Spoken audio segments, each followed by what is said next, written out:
guys, welcome back to my YouTube channel. Born Pretty Store sent me some chrome chameleon powder to share with you guys and review, so I'm just going to try a couple different methods and see how I can get the powder to work and show you guys what I like best and what I don't.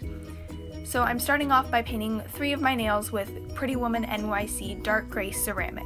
This is not a gel polish, but I don't have a black gel polish that works, so I'm just trying this.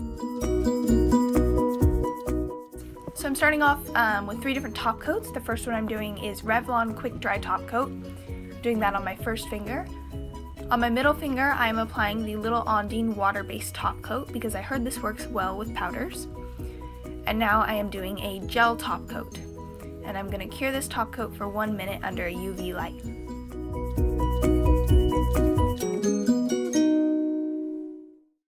Alright, so here is the powder. It looks like kind of whitish, almost pinkish and greenish in the bottle, but once you put it on the nail, it actually turns the base color into like a purple, blue, green shifting powder. It's really, really cool once you get it working. So I'm trying, first of all, the Revlon Quick Dry Top Coat, and I'm just patting the powder in and then rubbing it. Just trying to get it as shiny as possible without it looking powdery.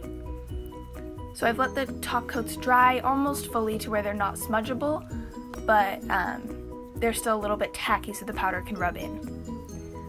So I'm using this makeup sponge applicator, and I'm just rubbing the powder in, patting it, just trying to get it all over the nail. And it is pretty messy, you're gonna get it kind of everywhere. Alright, now I'm rubbing it into the Little Ondine Water-Based Top Coat. Again, I heard this worked really well with powders, so I was super curious to try it. I already had it on hand.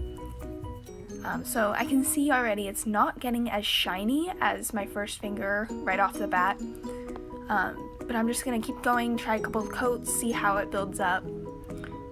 And now I'm trying it in the gel, and it's getting super shiny really quick, but it's also getting all over my finger and won't come off. So I don't know if that's like part of the gel top coat rubbing into my finger, I don't know. This top coat also has kind of a weird sticky layer. It's a no-wipe top coat, but it's weirdly sticky, so I don't know what I'm doing wrong here. I'm not an expert, I'm not a nail tech.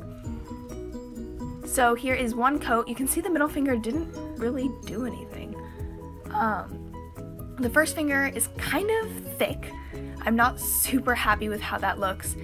And the ring finger, it's just kind of weird. It's weirdly sticky. It's fully cured, but it's just, I don't know, it's really weird. I don't know if I'm doing this right. So I'm gonna just do another coat, see what happens. So we're putting on the Revlon Quick Dry Top Coat on my first finger again, the Little Ondine Water-Based Top Coat on my middle finger, and then another layer of gel top coat, which I'm gonna cure for 1 minute under the UV light once again. So I've gone ahead and cured the polish. The top coat is still weirdly sticky. There's supposed to be no sticky layer, but there is, and it's also peeling and flaking. Do you guys see that? You see those little white flakes? I don't know what's going on here. I am not a nail tech. So I just got rid of that because I don't know what I'm doing.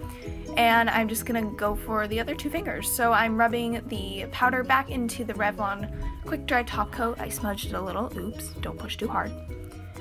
Just patting the powder in, rubbing it around. You can see it's super, super shiny on the second coat. And then I'm doing the same with the water-based top coat.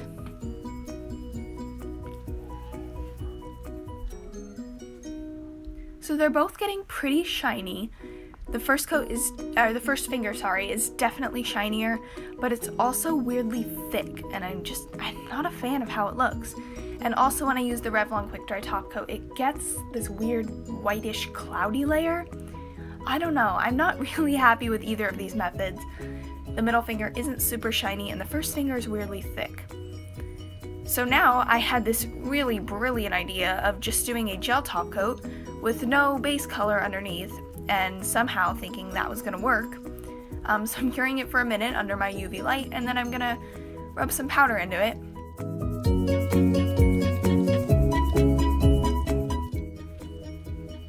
First, I am wiping off the sticky layer, or what I think is the sticky layer, with rubbing alcohol. I really don't know what I'm doing. I probably look ridiculous. All the nail techs are probably laughing at me right now. Yeah, it's weirdly sticky. But I'm just gonna go ahead with the powder, because hey, why not? We're experimenting. Remind me again why I thought this was gonna work. Yeah. So, it's not really doing anything. I don't really know what I was expecting here. It seemed really brilliant when I thought of it. But now it's just kind of shiny and looks a little glittery maybe. So we're just gonna get rid of that, pretend that didn't happen. But here is the two fingers that worked. Again, I'm still not entirely happy with how they turned out. So I finally found another method that worked after lots of more experimentation. That's a big word. So this is London Town Lacquer to the Queen with Love. This is a dark purple kind of eggplant color. And I am topping it with the Little Ondine water-based top coat. And so I found this method works the best. I'm just gonna pat the powder in and then rub it around. The first coat doesn't really do anything. It's not really that shiny. It looks a little powdery. Honestly, just looks like I dipped my finger in powder. But it doesn't get super shiny. It takes 3 coats, from what I found, for this method to work, but this is really all I could get, and I was pretty happy with it. So I'm dusting off the excess with a fan brush, adding another layer of the top coat, and I'm just gonna repeat the process. Rub the powder in, push it into the top coat, and rub it around until it looks kind of shiny, mirrory. As you can see in my first finger, you can kind of see my reflection in it, so I was super excited about that. I couldn't stop staring at these, they're so shiny. So now I am rubbing off the excess with the fan brush and repeating the process one more time. Isn't this just a super exciting video? It's just me doing the same thing over and over. So here we go, third coat. Just patting the powder in, rubbing it around. Yeah, thrilling. So once I have the third coat on, I'm gonna go ahead and rub off the excess, get it as shiny as possible. I found that I only needed 3 coats. Some powders you can do 1 coat, that just wasn't working for me. Maybe if I had the right gel polish, I don't know. But I'm topping it again with the Little Ondine water-based top coat. And I tried to top it with a regular top coat over that, but it just made it cloudy, so that's what's going on my first finger. But do you guys see this? Do you see the mirror? Do you see how shiny this is? It shifts from purple, green, blue. Oh, it's so pretty once you finally get it working. So, I hope you guys enjoyed this video, lots of experimenting. Here's what worked for me. I can't guarantee this is gonna work for everyone, but this is just after a lot of experimenting, here's what I found. And I hope you guys like it. So please leave a thumbs up and make sure to subscribe if you wanna see more. Thank you for watching.